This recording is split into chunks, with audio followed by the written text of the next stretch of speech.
Hi and welcome back to the channel. It's true, my name is Norf, and you know that I'm a massive fan of microphones. However, let me ask you, is your recording space fully acoustically treated?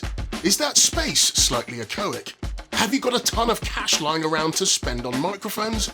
Well, if you're like me and the answer to those three questions is no, and you must be joking, Norf, you're in the right place. Because this is the Fifine Amplitank K688 2-input dynamic microphone, which is the second microphone in their lineup with both USB and XLR outputs. And it's also a welcomed update to their K658. If you happen to be in the market for a new microphone that could well change your recording game, let's pop the filter and hear how this mic performs in a tight spot. So, as is customary on the channel, strap yourselves in and let's get started.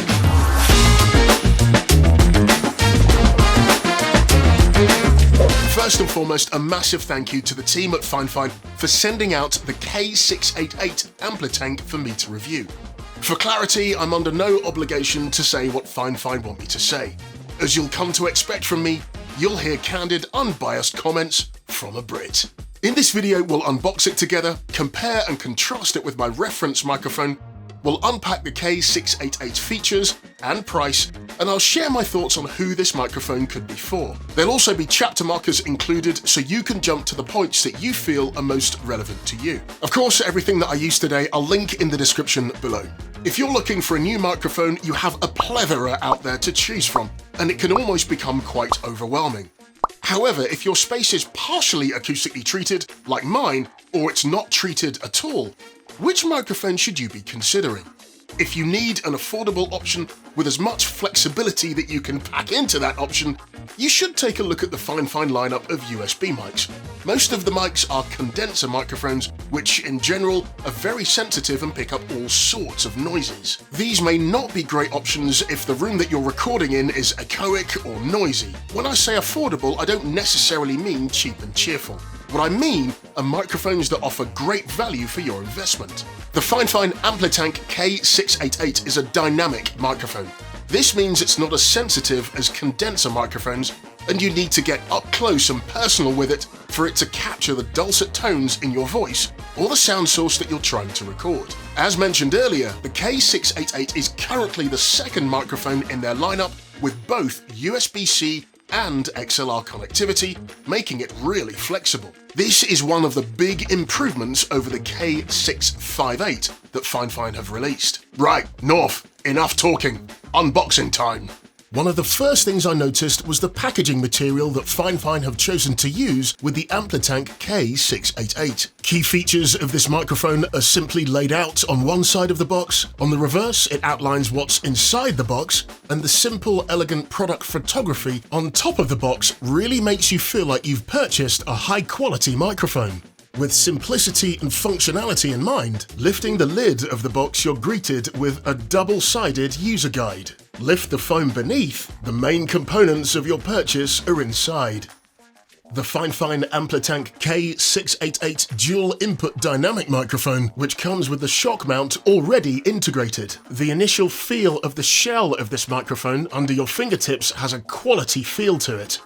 Removing the pop filter reveals the capsule where the magic is captured. At the bottom of the microphone are 3 connectors and 2 dials, one of which is the dial to adjust the onboard monitoring level for headphones. The other one is for the microphone gain. Next to those are the XLR and USB-C outputs, plus the headphone jack.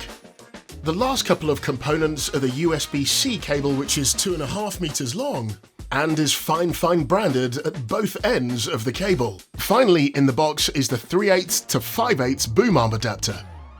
For me, the unboxing experience with the K688 is so much better than that of the Ampligame A8. So here, I feel we're off to a great start. The specific frequency response of the K688 is 70 Hz all the way up to 15 kHz, whereas my AT2020 USB goes from 20 Hz all the way up to 20 kHz.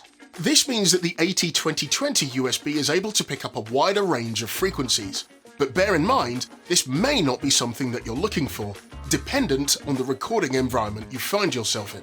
The K688 is a top address microphone, unlike the AT2020 USB, which is a side address microphone, both of which are cardioid pickup patterns. I do happen to like the look of the K688, and the design language does seem to have similar cues as the infamous Shure SM7B, which is also a dynamic microphone. The SM7B is also notoriously input gain hungry. In other words, you'll need to use a cloud lifter or a Clark Technic mic booster or some other sort of clean front-end gain booster like the DBX286S mic preamp and channel strip. But this also drives up the amount of money you need to spend up front. This mic really does come into its own if the environment you're recording in is untreated and relatively noisy. In terms of other features, it could make for a great travel microphone, as both XLR and USB connectivity options are available for you. It's also good to see, just like the Technica A8, the USB output is USB-C. The shock mount is made of metal and is screwed into the microphone casing. If you wanted to for some reason, you could remove it, but I'd say that would be a bit of a faff. The capacitive button is a great addition, and the dials at the base of the unit have a smooth action with a little resistance to them, which adds to the feel of this microphone. However, it should be noted that neither the capacitive mute button nor the controls on the base of the unit work if you're using the XLR output. These only work if you're using the USB-C output. Opposed to what the name suggests, the Amplitank is not carved from solid unobtainium, and it only weighs in at just 320 grams, or a shade under 11 ounces, compared to my AT2020 USB, which is nearly 350 grams, or just over 12 ounces. Should you be considering traveling with the K688, the amount of space, volume-wise, required will be slightly larger because the shock mount is not easily removable. That said, if I were to be traveling with my AT2020 USB, I'll be adding in a pop filter and also a shock mount into my bag. It feels a bit like 6 of one and half a dozen of the other. I'll link the pop filter and the shock mount in the description below. So for me, the K688 is currently checking all the value tier boxes. But what does it sound like? Just off to my right, I've got my AT2020 plugged in. That is plugged in via USB into my Mac, and I'm just recording into Audacity.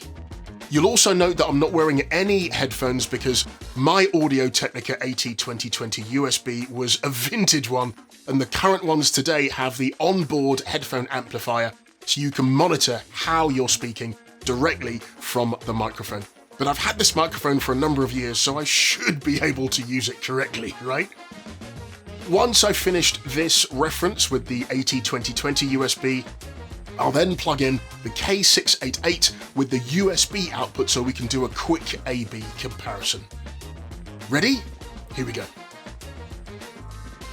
Hi, and welcome back to the channel. It's true, my name is Norf, and this week we're testing microphones. This, for reference, is my go-to microphone. It's the Audio Technica AT2020 USB. Now it's time for a quick change. Hi, and welcome back to the channel. It's true, my name is Norf, and this week we're testing microphones. This is the Fifine Amplitank K688 using the USB-C output. The only viable competitor that I have found at this price point is the Audio Technica AT2020X, which has both USB-C and XLR outputs, and has a cardioid pickup pattern as well. It does come in a sniff cheaper though at £80.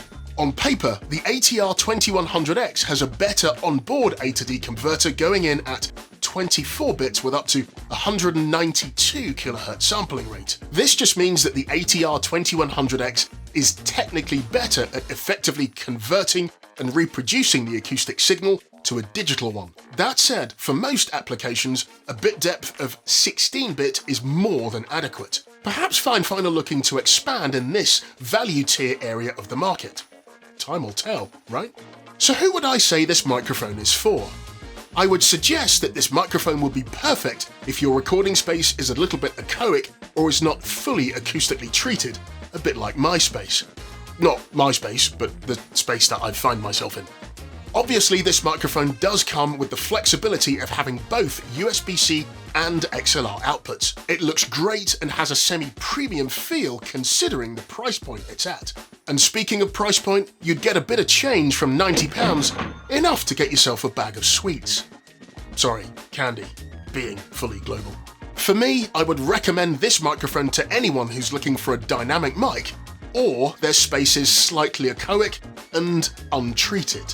I'm quite keen to hear what you think. What do you think of the sound reproduction of the K688 Amplitank from Fifine versus that of my reference microphone, which is the Audio-Technica AT2020USB?